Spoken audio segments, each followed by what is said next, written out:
Irmãos, abrirem suas Bíblias no Salmo de número 42, que é o texto básico da nossa lição nessa manhã.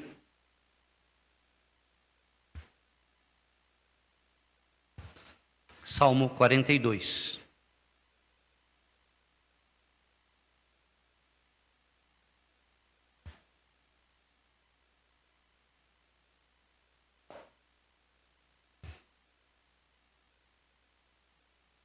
Leiamos a palavra do Senhor. Como o servo brama pelas correntes das águas, assim suspira minha alma por ti, ó Deus. A minha alma tem sede de Deus, do Deus vivo. Quando entrarei e me apresentarei ante a face de Deus?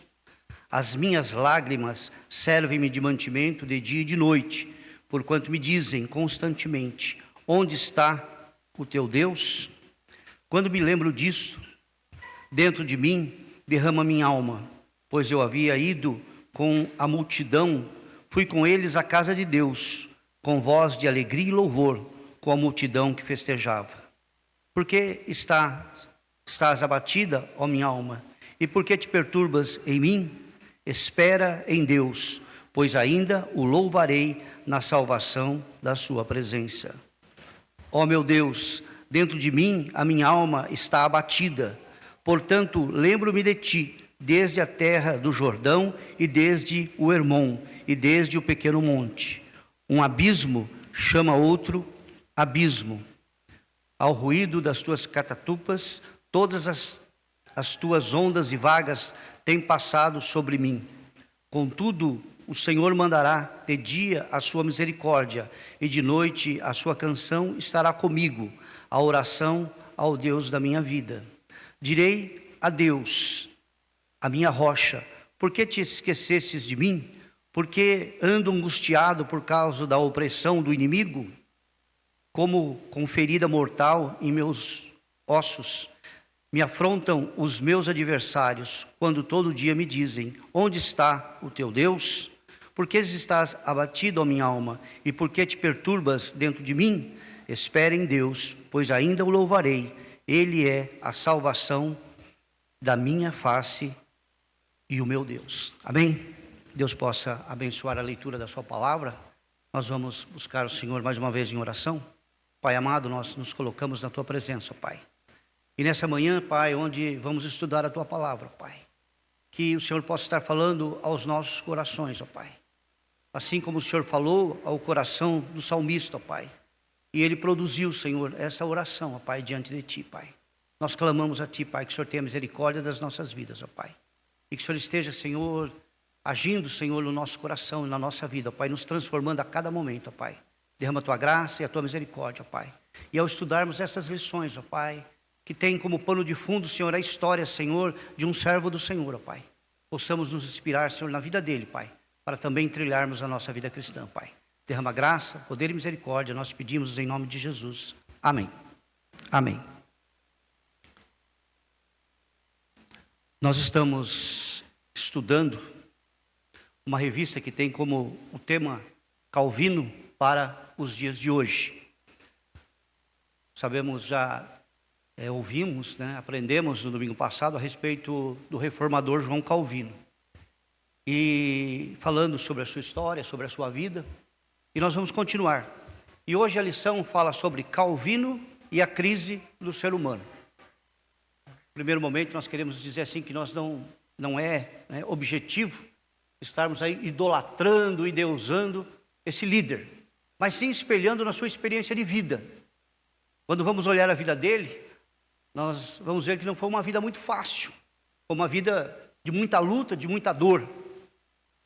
Alguém que deixou um legado que é para a gente refletir sobre as nossas vidas. E o tema da lição hoje é Calvino e a crise do ser humano. Mas parece que crise e ser humano é um casamento. O ser humano sempre viveu em crise. Essa crise está presente na vida de cada ser humano, em todas as épocas, em todos os tempos.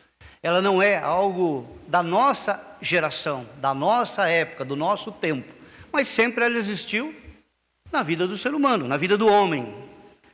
Embora essa palavra seja sempre atual, talvez seja uma das palavras que mais nós ouvimos nos nossos dias de hoje, ao conversarmos com as pessoas, ao lermos um artigo, um jornal, ao assistirmos um noticiário, a gente vai ver que a palavra crise está sempre presente. Diariamente ouvimos falar sobre crise.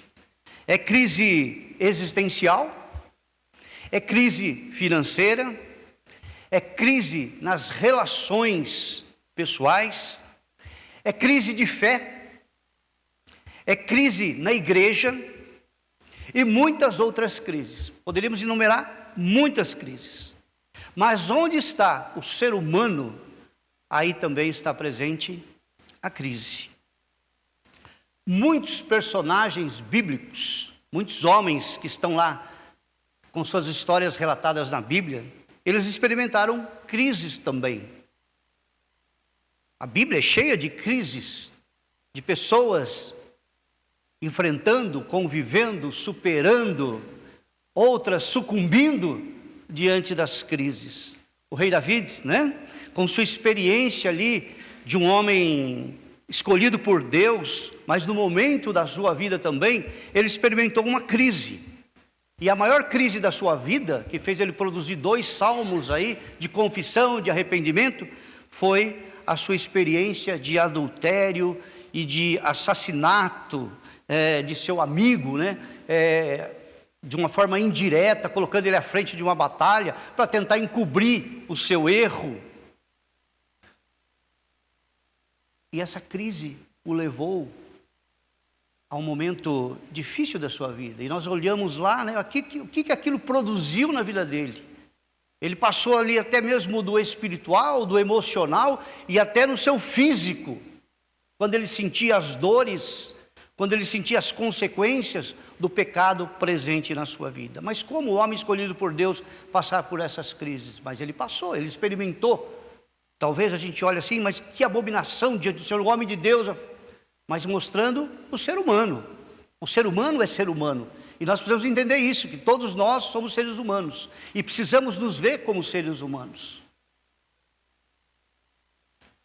Caim, né, o seu cinismo, após o assassinato do seu irmão, Abel, quando ele comparece diante de Deus, e Deus diz: mas cadê seu irmão?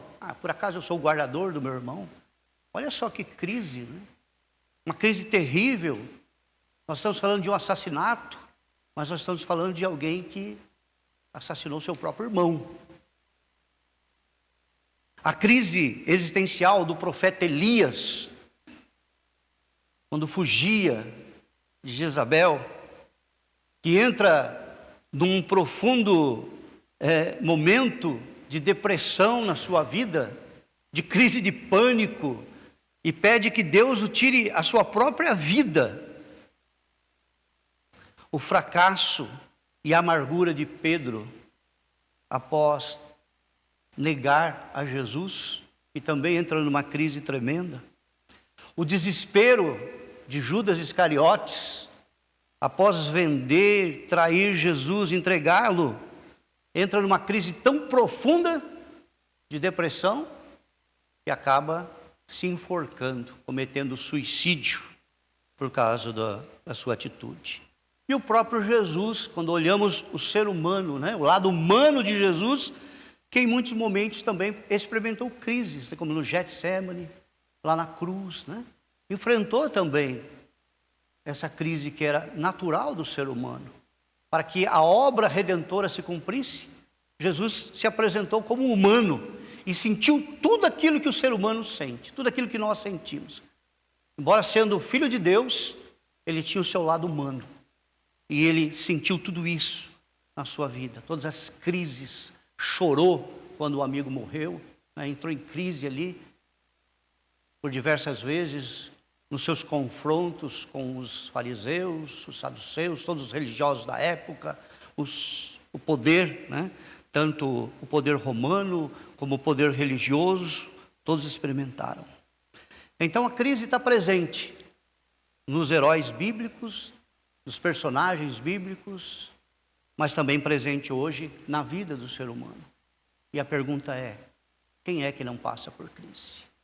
Quem é que nesse exato momento não está enfrentando crise?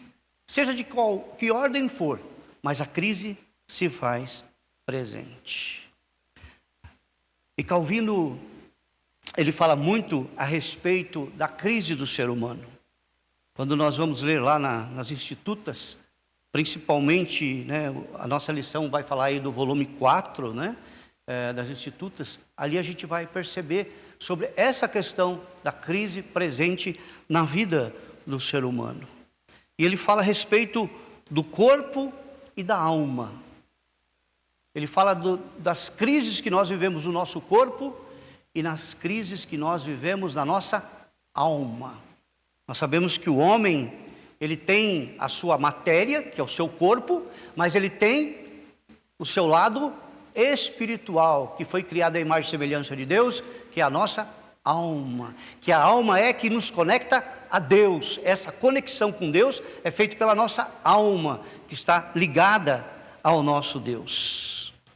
E ele diz, no texto das Institutas: afinal, que o ser humano consta de alma e corpo deve estar além de toda controvérsia. E pela palavra alma entendo uma essência imortal, contudo criada, que lhe é das duas a parte mais nobre. Aqui ele faz essa divisão entre o corpo e a alma. Tanto o corpo como a alma foram criadas por Deus. E ele diz que a alma é uma essência imortal, porque o nosso corpo, ele é matéria. E quando nós morremos, essa matéria se desfaz. Mas a parte imortal, a nossa alma, ela retorna ao nosso Deus. E ela é a parte mais nobre, porque é a parte criada por Deus. Muitas vezes a alma também ela é chamada de espírito na palavra de Deus. Ora, ainda que esses dois termos difiram entre si em sentido quando ocorrem juntos, contudo, onde o termo espírito é empregado, separadamente equivale à alma. Como quando Salomão, falando da morte, diz que o espírito retorna então a Deus que o deu. É a parte divina que retorna a Deus. Elídio. Pois não? Qual é o contrário? Qual que é o oposto? Eu entendo que é vida. Eu entendo que é o nascimento. Que a alma nunca morre. O corpo acaba. Sim. Sim. A alma ela é eterna. Ela foi criada por Deus. Né? E aí vem uma expressão: quando é que nós começamos a morrer? Quando nós começamos a nascer. A alma é eterna. Então o que morre é o corpo. Sim. Sim. O que nasce, morre. Sim. Sim, isso é um ciclo de vida, né? É um ciclo de vida. Então, interessante que a gente, até os 30 anos, nós produzimos mais células do que elas morrem. A partir dos 30 anos é um declínio, né? As células vão morrendo mais do que elas vão nascendo. Então, esse é o princípio. Então, a questão da vida, né, que Deus nos deu nesse corpo, que abriga a alma. Né? E nós entendemos muito bem isso quando nós vemos o conceito. O próprio rei Salomão aqui citando, ele fala a respeito disso, né? Que Deus nos deu a alma. E um dia, esse corpo, que é formado de matéria, ele retorna ao pó. Mas a alma, ela retorna a Deus. Ela retorna a Deus. Cristo, encomendando o Espírito ao Pai, né?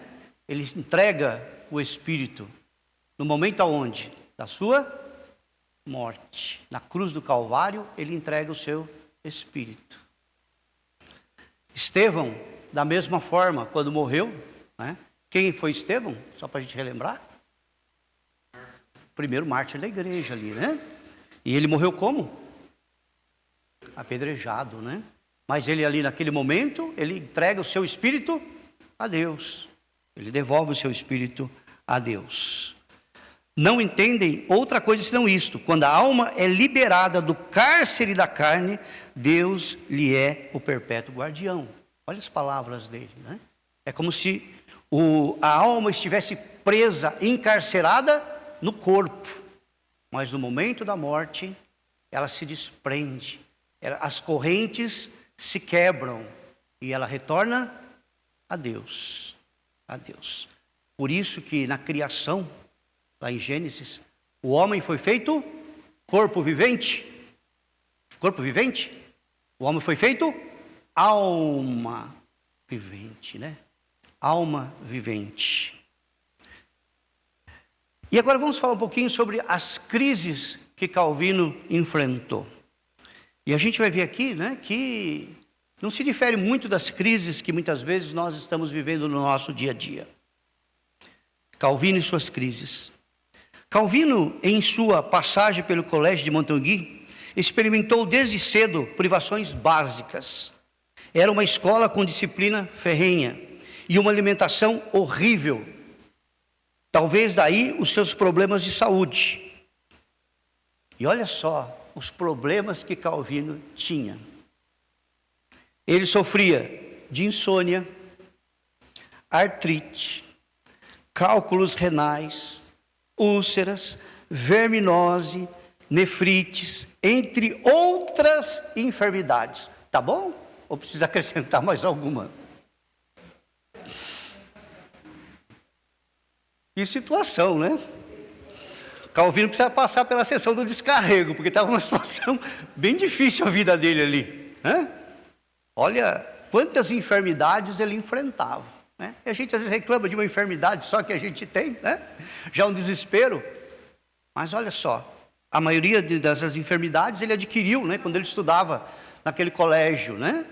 Porque era uma disciplina ferrenha e uma péssima alimentação. E tudo isso ali, então, contribuiu para que a sua saúde se deteriorasse. Não bastasse a sua saúde debilitada pelas suas enfermidades, ele teve um único filho que nasceu prematuro. O Jack, né? Jack, que faleceu ainda bebê. E aí ele escreve uma carta ao seu amigo, né, Pierre Viret. Ele diz assim: certamente causou uma ferida grave e amarga na morte do nosso filhinho, mas ele mesmo é um pai e sabe melhor o que é bom para os seus filhos. Olha que resignação. Doente, ele se casa, tem um único filho, esse filho nasce prematuro e ele morre, ainda bebê. Qual seria a reação de qualquer um de nós diante dessa situação? Olha o desespero. Mas na sua carta ao amigo, né, o Pierre Viret, olha o que ele coloca, e eu queria ler de novo para que a gente entendesse nas palavras, né, a fé por trás da situação da vida. Certamente causou uma ferida grave e amarga na morte do nosso filhinho. Ele não era indiferente, ele sofreu, ele chorou, ele lamentou. Vou dizer que até se desesperou. Mas quando ele se referia a Deus, e a sua comunhão com Deus, e sua experiência com Deus, ele diz: mas ele mesmo é um pai e sabe melhor o que é bom para os seus filhos. E aqui eu queria parar e fazer uma reflexão. Como seres humanos, nós reclamamos e até mesmo nos desesperamos diante das adversidades da vida, sejam elas enfermidades, sejam elas doenças da alma, sejam as crises. Isso todos nós temos, mas é algo que diferencia o servo de Deus. Quando ele diz assim: mas ele mesmo é um pai e sabe melhor o que é bom para os seus filhos. E aqui o que se destaca, o que está por trás dessas palavras? Uma das maiores doutrinas defendidas por João Calvino, que era a soberania de Deus. Deus é soberano sobre todas as coisas. Nada foge ao controle de Deus. Tudo está no controle de Deus. E mesmo aquelas coisas que nós achamos que são coisas ruins, Deus tem um propósito para aquilo. Nada acontece na vida do cristão que não tenha um propósito. Se você está vivendo um momento, se eu estou vivendo um momento, nós precisamos entender que tudo isso tem um propósito de Deus. Nada é obra do acaso. Nada é coincidência. Nada é obra do destino. Tudo está nas mãos de Deus. Nada foge ao controle de Deus. Por isso que nós precisamos entender que o desespero, ele não leva a nada. Porque Deus, ele jamais nos abandona. Deus sempre está presente na nossa vida. E são nesses momentos difíceis que nós precisamos exercer a nossa fé. A fé não é algo mágico. A fé é algo real.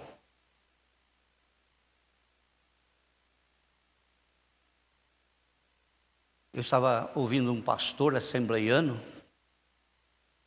e ele disse assim: eu nunca perdi uma noite de sono por problemas. Ele é bem simples, ele é nordestino, ele diz assim: eu tenho muitos problemas.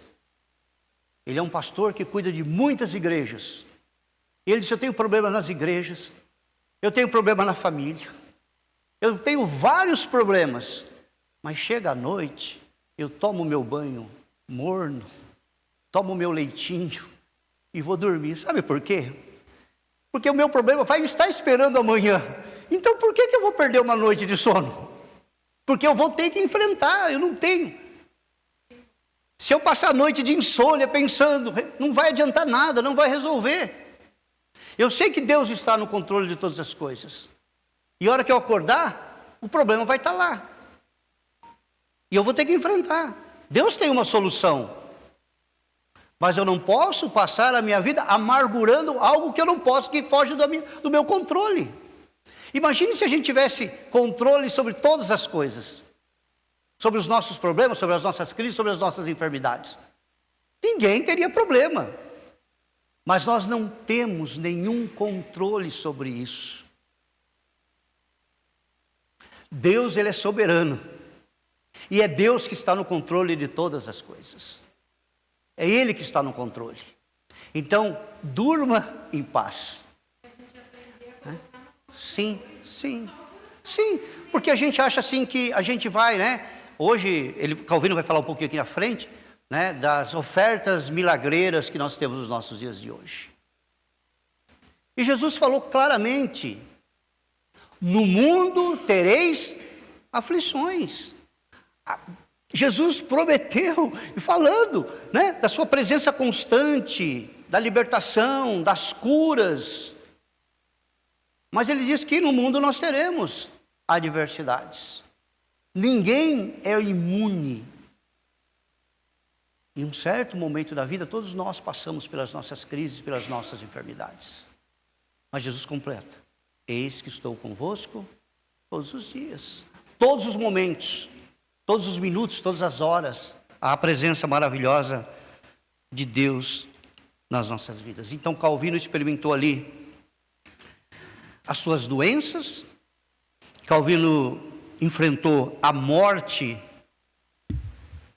do seu filho, e não para por aí não. Tem mais aí. Vamos continuar aqui.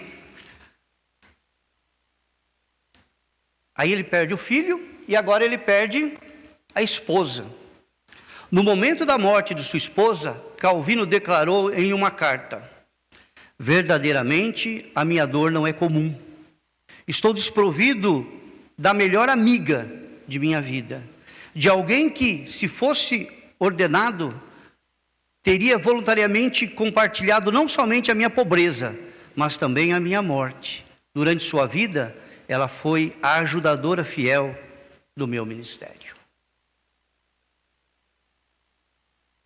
A esposa era a companheira do seu ministério. Era aquela que ajudava e dava suporte para a sua vida. E aí você começa a ver o mundo de Calvino se desabar. A sua saúde, o seu filho e a sua esposa. Essa foi a vida dele. O que você faria para Calvino? Se você tivesse que conversar com o Calvino, se você tivesse que aconselhar o Calvino, o que você falaria para o Calvino? Eu tinha um amigo, ele já faleceu, de Lençóis Paulista, e nós fomos juntos visitar um cliente, né? E esse cliente, ele estava com um problema sério, né? Ele estava inadimplente com a empresa, e a gente foi lá para tentar o último acordo, né, com ele, para tentar receber aquilo que a empresa ele tinha liberado como crédito, e ele acabou tendo os problemas. Aí ele começou a contar a vida dele, contar a situação dele, quanto ele devia, quanto devia.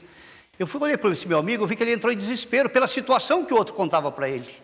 E ele falava, eu olhava para ele, já estava branco, ele parecia sinal de trânsito, uma hora ficava vermelho, outra hora ficava amarelo, outra hora ficava verde.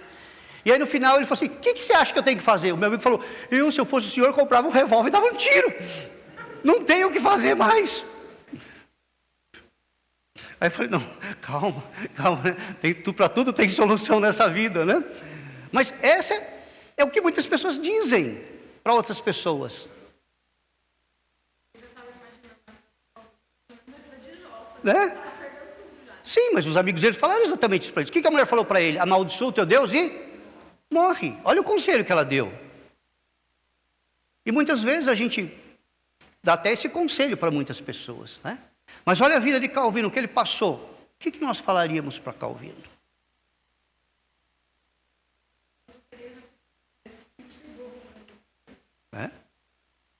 Porque na teoria é muito bom, mas quando você se defronta com essa realidade do dia a dia, porque isso está presente.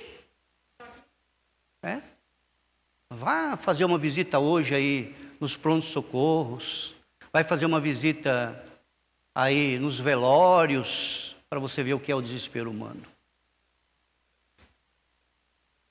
Porque a gente precisa entender que as tragédias, as crises e as adversidades, elas não só acontecem na casa do vizinho, ela acontece também nas nossas casas. Nós passamos por isso também. Mas qual é o diferencial de Calvino? Como que ele soube enfrentar essa situação? Pela sua fé em Deus. Isso é o diferencial do cristão. Por sermos cristãos, nós vamos sair imune às doenças, às crises? Não. Elas vão acontecer da mesma forma. Mas como reagimos diante disso? O desespero das pessoas é porque acham que nada mais resta fazer. Mas como cristão, nós cremos na soberania de Deus, que tudo está no controle de Deus. E que no momento certo, Deus vai nos trazer a cura, a libertação, a restauração de todas as coisas. Às vezes o processo é demorado. E é mais demorado quando a gente é mais teimoso. Quanto mais teima, mais sofre.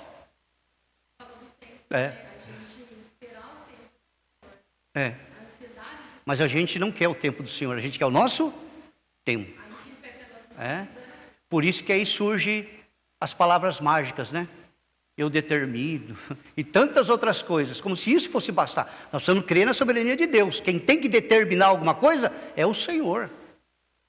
É Ele que tem um propósito e um plano para a vida de cada um. Eu falo que a minha oração hoje é falar, Senhor, me ensina a esperar o teu tempo. Verdade. Por nós, a gente acaba fazendo. Elídio.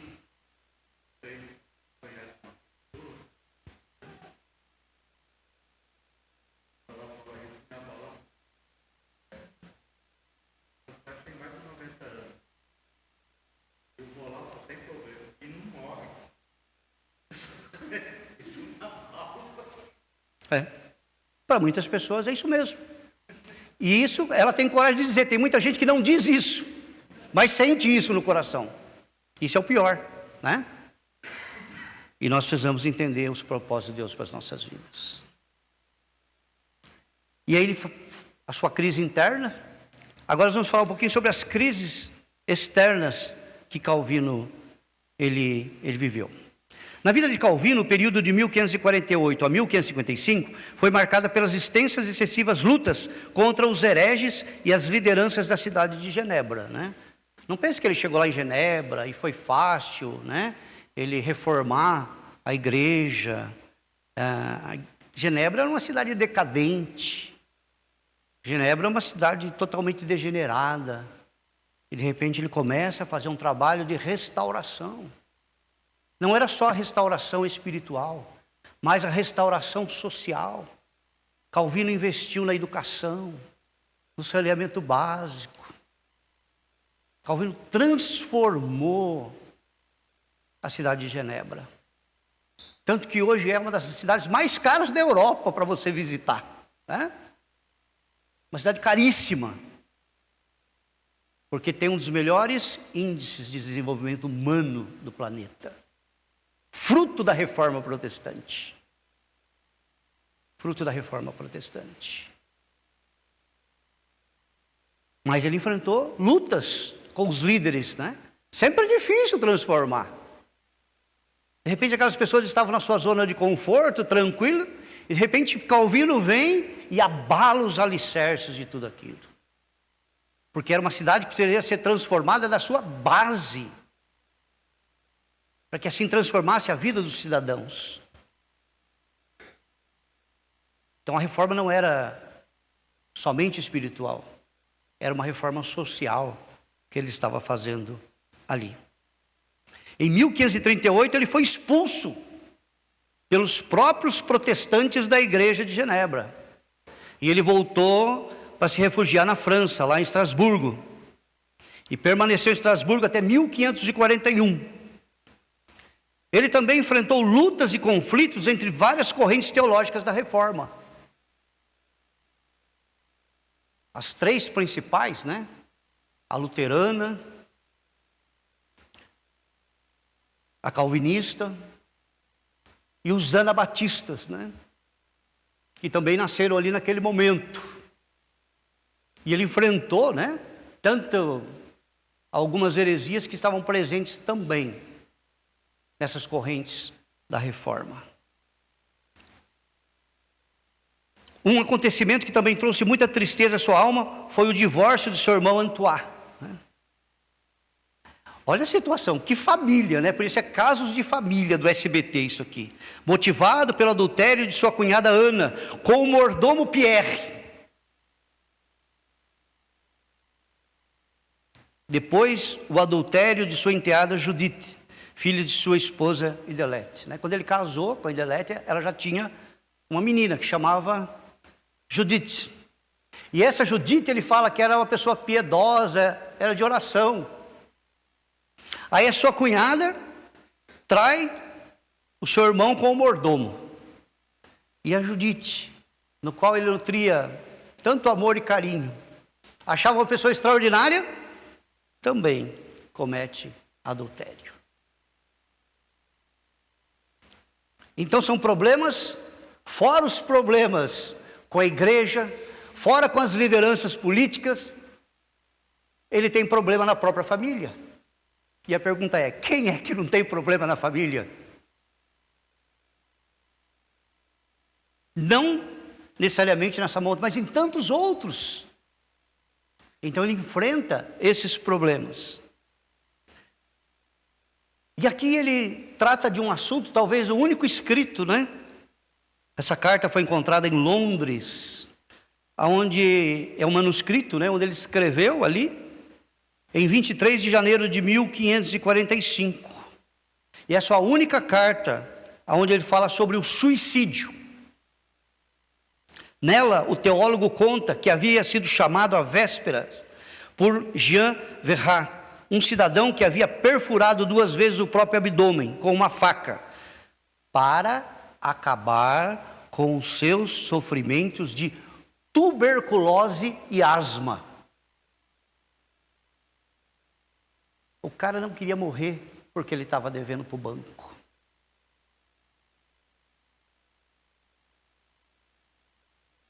Ele não queria morrer porque ele tinha sido traído. Ele queria morrer porque não aguentava mais o sofrimento das suas enfermidades. A tuberculose e a asma. O texto é surpreendente, raro e inesperado. Calvino diz: eu o exortei com as minhas palavras a amar-se de paciência e a consolar-se na graça de Deus. Quando eu falei, o que você falaria para Calvino? Mas o que você falaria para alguém que passa por necessidade, que passa por problema, que passa por doença? Olha o que Calvino falou para ele. Vamos orar com essa enfermidade, né? Você vai se sarar, você não vai morrer. Porque ele morreu, ele se suicidou. Aqueles ferimentos o levaram à morte. Mas o que ele disse? Eu o exortei com as minhas palavras a amar-se de paciência e a consolar-se na graça de Deus. Da onde vem o nosso consolo? Da graça de Deus. Hoje nós temos soluções milagrosas. Mas o pastor Calvino, ele exortava as pessoas a amar-se a si mesmo. Por isso que o suicídio ele é falta de amor próprio. É um pecado contra Deus tirar a própria vida. Ele disse, olha, amar-se e consolar-se na graça de Deus. Escreveu Calvino nessa carta. Antes de morrer, o suicida foi visitado por Calvino e confessou a ele seu erro, como revela o documento. O reformador tratou a questão do suicida de um ponto de vista teológico e sua carta apresenta, confrontando a realidade dos sofrimentos físicos, sofrimentos que terminam se tornando morais à medida que a pessoa tem a impressão de ter sido abandonada por Deus. A pessoa tem a impressão de ter sido abandonada por Deus. Porque Deus jamais nos abandona. Essa é a visão que nós podemos ter como ser humano. De que fomos abandonados por Deus. Mas Deus jamais nos abandona. Então, quando nós estivermos fazendo as nossas orações, estivermos nas nossas lutas, enfrentando as nossas crises, tenhamos essa convicção, Deus jamais nos abandona. Deus jamais me abandona. Quando você receber uma notícia ruim, quando você for enfrentar um problema, declare isso diante do Senhor. Deus jamais me abandona. Deus jamais vai me abandonar. Ele está sempre presente nas nossas vidas. E para aquele homem, ele disse exatamente isso. O desespero não leva a nada. É confiar na graça de Deus. E o pensamento de Calvino sobre a crise.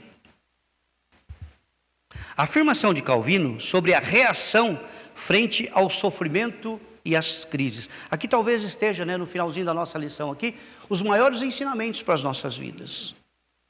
Você que está com a revista, leia em casa, releia e aplique.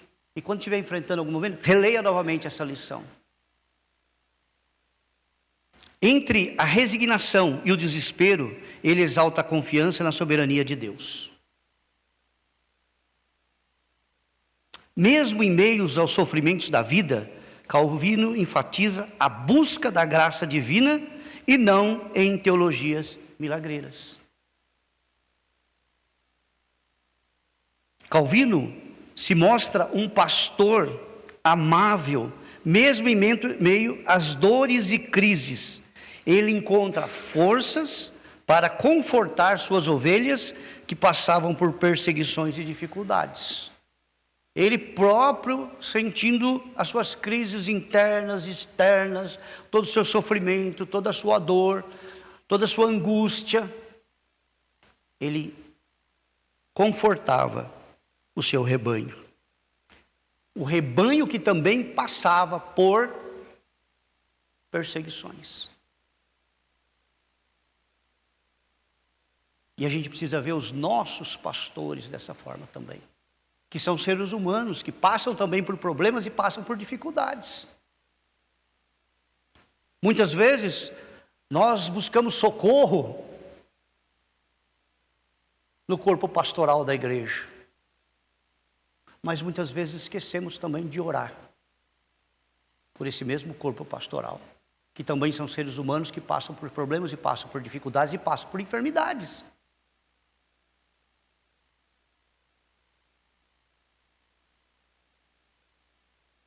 A igreja precisa demonstrar o amor através dos atos. O pensamento de Calvino sobre teologias libertadoras e milagreiras dos nossos dias, né? Como que hoje a gente olha essa teologia calvinista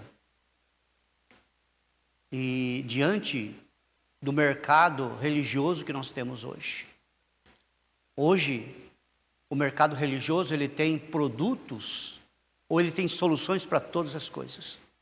Podemos dizer que o mercado religioso é a verdadeira organização tabajara, né? Tem para tudo que você imaginar na sua vida, ele tem solução. Mas Calvino enfatiza que só existe uma solução. E essa solução está na graça de Deus. É na graça de Deus que nós vamos encontrar as curas, as libertações, tanto da alma como do corpo. É na graça de Deus que nós vamos nos apoiar, e não nas ofertas que estão por aí. Por que será que existe tanta gente decepcionada hoje, com igrejas, né, entre aspas? Porque elas não oferecem aquilo que deveriam oferecer, que é a graça de Deus. Falar dessa graça, falar dessa soberania. Mas ela oferece remédios paliativos. E a pessoa vai de campanha em campanha, campanha em campanha, campanha em campanha. Atravessa o Vale do Sal. Põe lá na fogueira santa. Faz tantas coisas. Mas se esquece da graça de Deus. É a graça de Deus que realmente atua na vida das pessoas.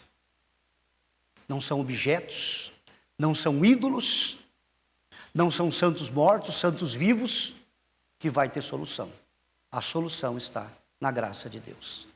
E é ela que muda, é ela que transforma, é ela que causa transformação tremenda nas nossas vidas.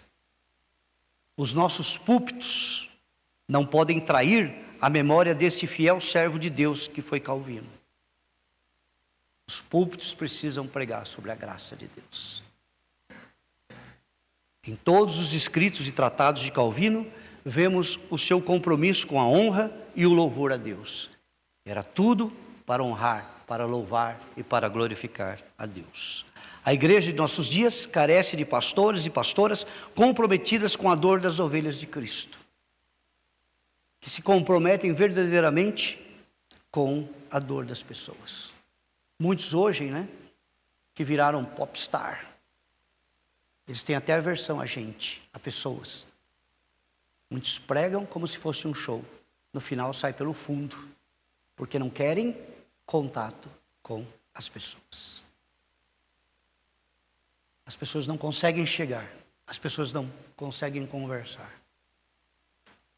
Assistindo esses dias um grande pregador da televisão, e assim, as pessoas tentavam chegar perto dele, os seguranças tiravam, e ele dizia: não me incomode porque eu estou sendo usado por Deus, não me incomode porque eu estou sendo usado por Deus. Ele não era acessível às pessoas. E muitas pessoas hoje, muitos líderes, não estão comprometidos com a dor das pessoas, com o sofrimento das pessoas. O pastor, sim, ele cuida do seu rebanho. Ele é comprometido com a dor, com o sofrimento e com as crises.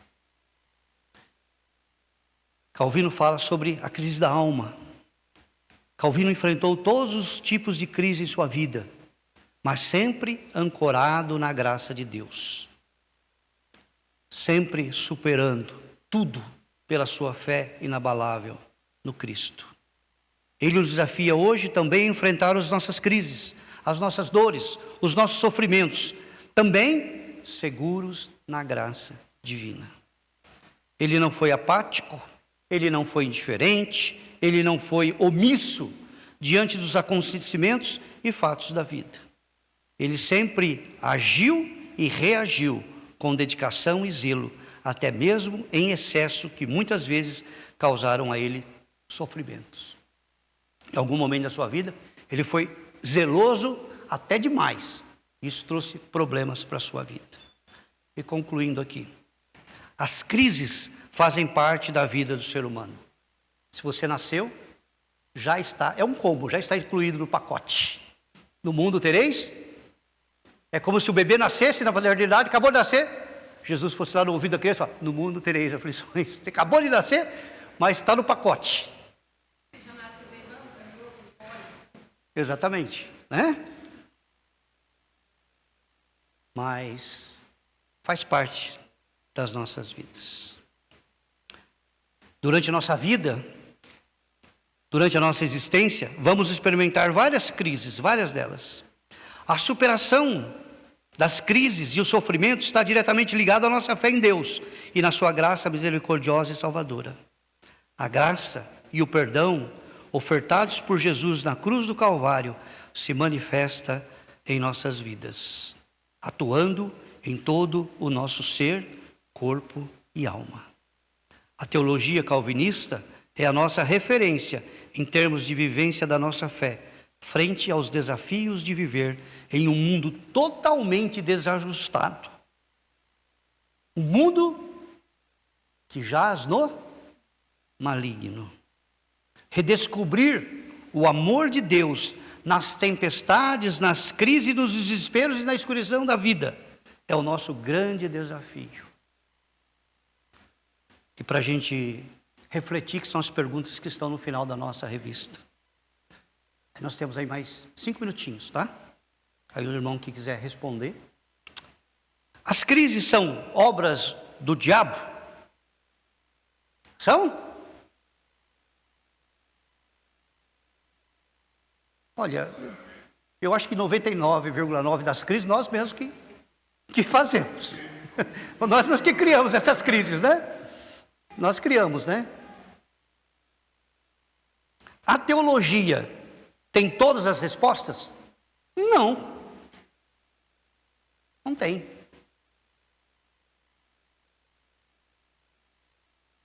A única resposta é Deus. Tem um cântico muito antigo de um grupo, né? Que a música é Deus é a resposta. Cristo é a resposta. Jesus é a resposta. Segunda pergunta, que é a mais polêmica aqui. O que você pensa sobre o suicídio? Conhece algum caso? Eu tive aí, um ano retrasado, o suicídio de um sobrinho, de 30 anos. O que você pensa nisso? É uma boa pergunta, né?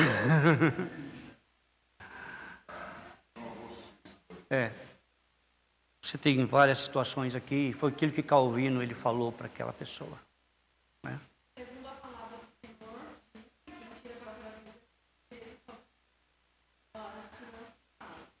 Sim. Mas eu acredito que até o último momento é a pessoa com Deus. Ninguém sabe. É o que eu acredito. Que até o último momento a pessoa pode se arrepender ali, mas a gente não entende. É com certeza. Olha, no caso ali que nós estudamos que Calvino foi pastorear aquele homem no leito de morte, ele fala exatamente isso. Ele exorta aquele homem a se amar e a confiar na graça de Deus.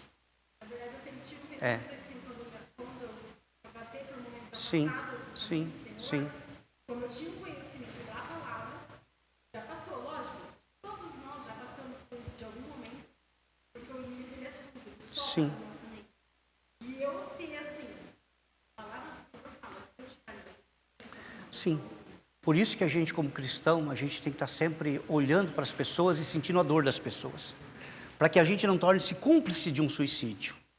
Porque quando nós deixamos de falar do amor de Deus, as pessoas com as suas lutas, os seus desesperos, porque é fácil a gente julgar, vai para o inferno, mas ninguém sabe aquilo que a pessoa estava passando, o momento que ela estava passando. Né? Porque é o desespero humano. Olha hoje os ambulatórios de saúde mental. Quanta gente desesperada. E cabe à igreja, nesse momento, estar amando, pastoreando a vida das pessoas.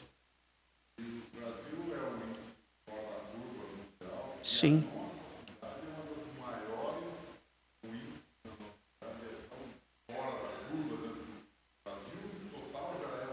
Sim. Sim.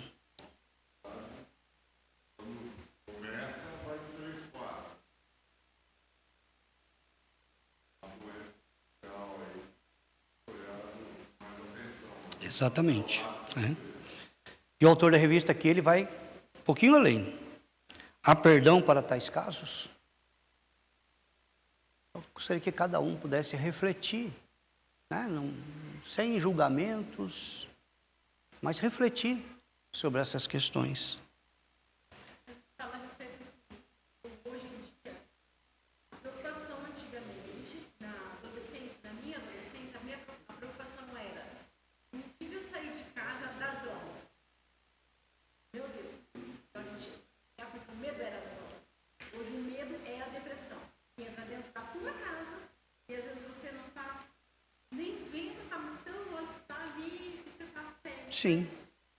Então, hoje eu vejo assim, se a gente puder aconselhar, buscar, ouvir, e às vezes as pessoas que passam por esse momento não querem falar, Sim. querem ficar naquele mundo ali inflamado. Sim. Então é oração e está se mostrando. E hoje, a gente entender, hoje muitos psiquiatras cristãos têm alertado sobre essa questão, né? Porque a depressão, ela pode ser controlada pelo fármaco, mas a cura da depressão, ela passa necessariamente pela graça de Deus. É entendermos essa graça de Deus na vida das pessoas. As pessoas se conscientizarem da graça de Deus e buscar a solução em Deus, né? Nós temos aí alguns psicólogos, psiquiatras cristãos que estão alertando sobre essa questão de redescobrir Calvino e a graça de Deus, que é muito importante para os nossos dias de hoje. E a terceira aqui, para a gente estar encerrando. Como tem sido a minha oração diante das crises e dos sofrimentos? O que devo dizer a alguém enlutado? O que devo dizer a alguém no leito de um hospital? O que eu devo dizer? O que eu devo dizer? Sabe o que você deve dizer? Leia, releia novamente essa lição. E você vai descobrir o que é que você tem que falar para uma pessoa enlutada e uma pessoa que está num leito de hospital. Amém? Bem, será que nós podemos cantar a hora de chamar a classe? Cada vez que a minha fé